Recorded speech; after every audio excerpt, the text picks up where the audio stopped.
Presidente, eu queria fazer um corte e levar essa nossa conversa para a geopolítica internacional. O senhor chegou ao poder em 2003 e, até antes disso, no governo Fernando Henrique Cardoso, havia, no governo Clinton, o Brasil alinhava-se com a Casa Branca para criar o ALCA com o México, que seria um livre mercado com o México. O senhor assumiu em 2003 e o senhor tomou um outro encaminhamento. Não rompeu com os Estados Unidos, mas valorizou os vizinhos que o Brasil nunca valorizou. Ou seja, a América do Sul, que resultou em mercado, o Mercosul, né, numa expansão. O senhor foi mais além um pouco. Um pouco não, muito. O senhor foi dialogar com a Rússia, a China, a Índia e a África do Sul, gerando o que se chamou de BRICS. O senhor acha que a partir daí o senhor começou a gerar um incômodo internacional, quer dizer, do capital e setores conservadores no plano internacional? Eu acho que houve vários incômodos. Eu ainda queria voltar à questão da diferença do Nordeste para o restante do país e da pobreza, para te dar um dado que é muito grave. Ou seja, eu nunca tinha conseguido entender a existência das frentes de trabalho. Eu nunca tinha conseguido entender por que no Nordeste não tinha sido feita a transposição.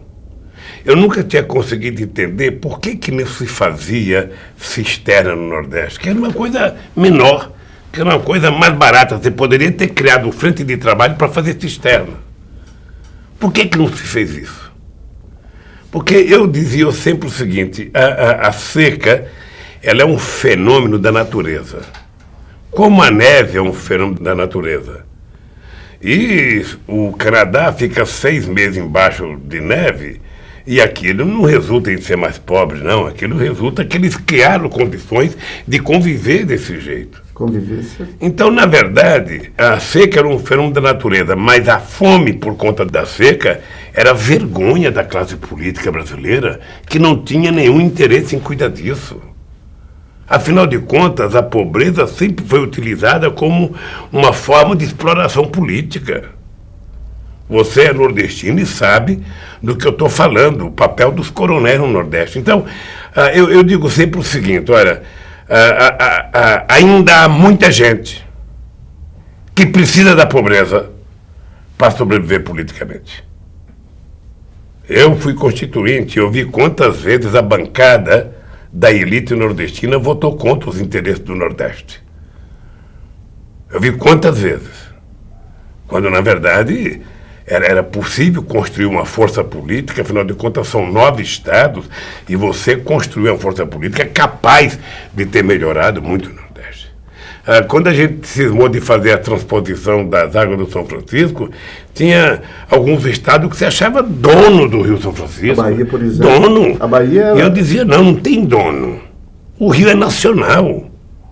O rio nasce em Minas Gerais e passa pelo Brasil inteiro. Ou seja, quem cuida desse rio é o governo federal, então ele é nacional. Nós temos que dar um pouquinho d'água para todo mundo. Que história que é essa? Sabe? A Lagoa se dizia dona do Rio São Francisco, Sergipe se dizia dona do Rio São Francisco.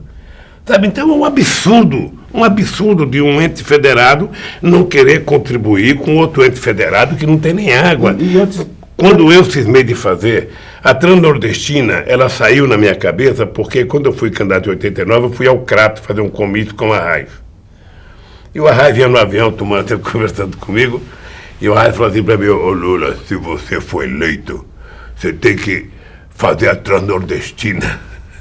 Aquilo ficou na minha cabeça. E 12 anos depois eu fui eleito, eu falei, vamos desvendar esse projeto da Transnordestina. Era um projeto extraordinário que nós começamos, que era de sair de Pecém e a Suape, sabe, atravessando e passando até Eliseu Martins, no Piauí, para pegar toda a colheita de soja. Eu, na verdade, já pensei que estava pronto e que ainda não está pronto ainda. Está avançada, mas ainda falta muita coisa para fazer. Mas é o jeito de você começar a desenvolver o Nordeste, é você levar projeto. Você acha que as pessoas gostaram quando nós levamos a Fiat para Pernambuco? Certamente que não. Não, houve protesto. Houve protesto porque as pessoas querem as coisas em São Paulo, as pessoas querem as coisas no Rio de Janeiro, as pessoas querem as coisas, sabe, em Minas Gerais. Ora, eu acho que essa parte do Brasil tem direito de ter as coisas, mas você não pode ter em função da miséria dos outros estados. Presidente, nesse aspecto aí, tá certo? Se nós fizermos assim um levantamento atual, a Fiat lá em Pernambuco, a Ford lá na Bahia, mas as 32 outras marcas estão em São Paulo, estão aqui no Sul e no Sudeste. Nós temos 2 apenas, 3 agora, já que também... Mas no Ceará também? No Ceará, mas eu digo, a proporção é muito desigual, presidente. E não só na indústria automobilística. Nas outras, vamos dizer assim, áreas de relevância econômica, e isso, inclusive, trava, no meu modesto entendimento, e eu gostaria de saber a sua opinião, a questão da reforma, tá certo, tributária, que tem a ver com essa concentração. Walter, deixa eu te dizer uma coisa. Quando o governo federal tem incidência no financiamento de um projeto de desenvolvimento, ele tem obrigação de ter incidência nas decisões políticas. Acontece que São Paulo é um estado que tem força suficiente para discutir projetos e trazer as coisas para cá, porque tem mão de obra mais qualificada, porque tem um mercado de consumidor mais próximo. O eixo Rio-São Paulo, Minas Gerais, é quase metade desse país, é o maior poder econômico do país. Ou seja, então o governo precisa fazer um esforço e tentar mostrar que é necessário, inclusive, dar incentivos para fazer com que a indústria se implante em outro lugar. Sabe? Porque senão nós vamos ter o país pobre e o país rico. Nós vamos ter aqueles vários Brasis. E o governo tem obrigação através do Ministério da Indústria e do Comércio, obrigação ao Ministério do BNDES, obrigação através do Ministério do Desenvolvimento, de distribuir as coisas pelo Brasil de forma mais equânime. Para que nós criamos as zonas francas? Para tentar levar o desenvolvimento para outra região do país. Sabe? Alagoas não pode ser eternamente pobre. Roraima foi transformado em estado, não pode ser extremamente pobre. Ou seja, nós temos que levar condições de dar a esses estados o jeito de sobreviver. Aí é que entra a nossa decisão de não aceitar a ALCA. Aí é que entra. Veja, nesses 500 anos de história, o Brasil, se você pegar o mapa, você vê que o Brasil cresceu à beira-mar. O Brasil cresceu à beira-mar, ou seja...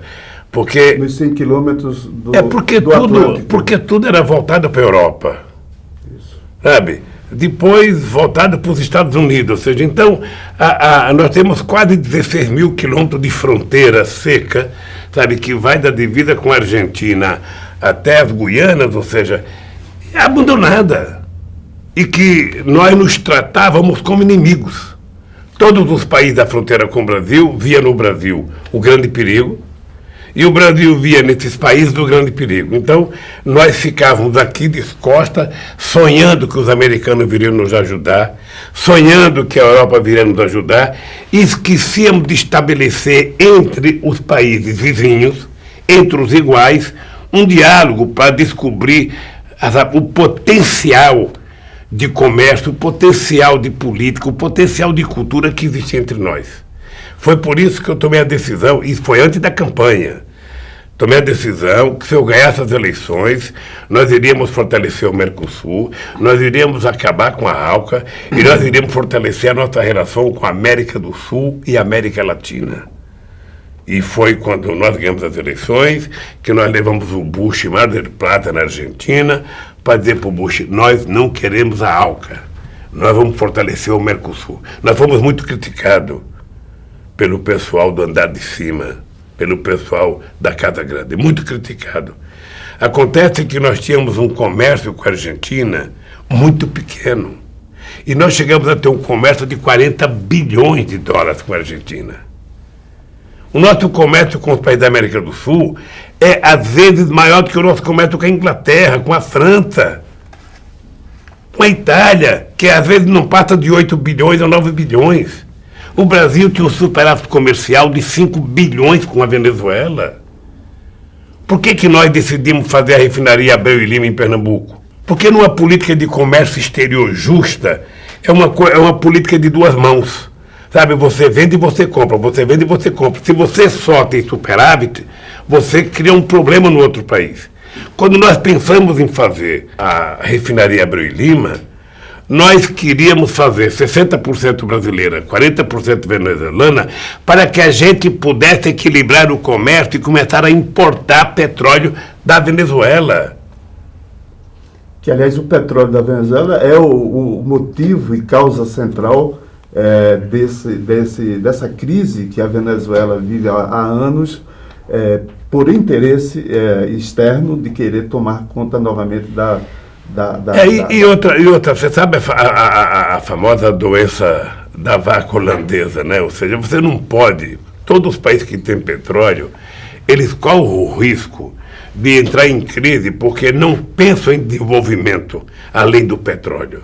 Como o petróleo era um produto muito refinado e dava muito dinheiro aos países que produzem petróleo, e você fica só vendendo petróleo, os governos não se preocupam em fazer uma política de desenvolvimento industrial.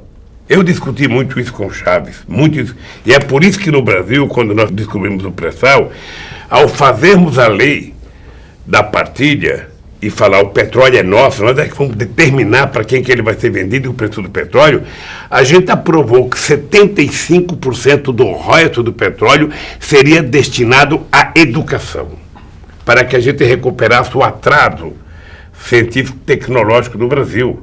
E a gente queria que o Brasil tivesse refinaria no Maranhão, no Ceará, porque a gente não quer ser exportador de óleo cru, a gente queria exportar derivados de petróleo. Lamentavelmente eles quebraram isso, mas essa é uma das razões pelas quais nós vamos brigar muito nesse país. O senhor, no seu governo, como foi dito ainda há pouco, os banqueiros tiveram sempre lucro expressivo, ou seja, o senhor sempre conviveu com o capital. Entretanto, o senhor me parece ser o senhor amedronta o capital internacional. Eu lhe vi numa viagem ao Oriente Médio, eu vi quando o senhor disse, na frente de 250 judeus ricos, mais homens poderosos do mundo, o senhor defendendo o Estado da Palestina. E o senhor lembrou lá no seu discurso de que foi um dos principais apoiadores do Evo Morales, da Bolívia, e que quando o Evo assumiu, a primeira atitude que ele tomou foi nacionalizar as riquezas da Bolívia e os contratos das empresas, da Petrobras. Da Petrobras, cancelou. E o senhor lembrou que seus adversários queriam que o senhor invadisse a Bolívia, que fizesse uma guerra com a Bolívia. E o senhor depois disse, o tempo passou e nós recompomos e reconstituímos no diálogo e a Bolívia voltou a... Walter, é porque eu tinha consciência que o gás era da Bolívia, não era do Brasil. O que eu queria que o Evo fizesse era que ele pagasse pelos investimentos que nós fizemos. E ele pagou. Se ele pagou, o gás é dele. Se a Petrobras quer explorar o gás lá, tem que explorar nas regras estabelecidas pelo Estado boliviano. E não por nós. E eu fiz isso com consciência, com muita consciência. Ou seja, eu queria brigar com o Bush. O Bush nunca quis brigar comigo. Por que eu ia brigar com o Evo Morales? Você imagina um pernambucano, torneiro mecânico, brigar com um índio boliviano?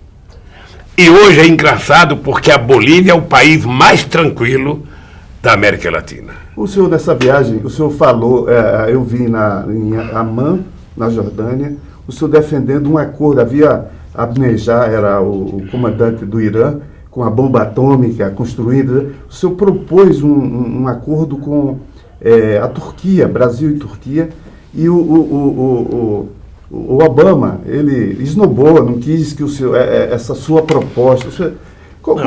Primeiro, Walter, quando eu fiz uma reunião, veja, primeiro nós construímos o Mercosul. Depois nós resolvemos fazer uma reunião entre países da América do Sul e países africanos.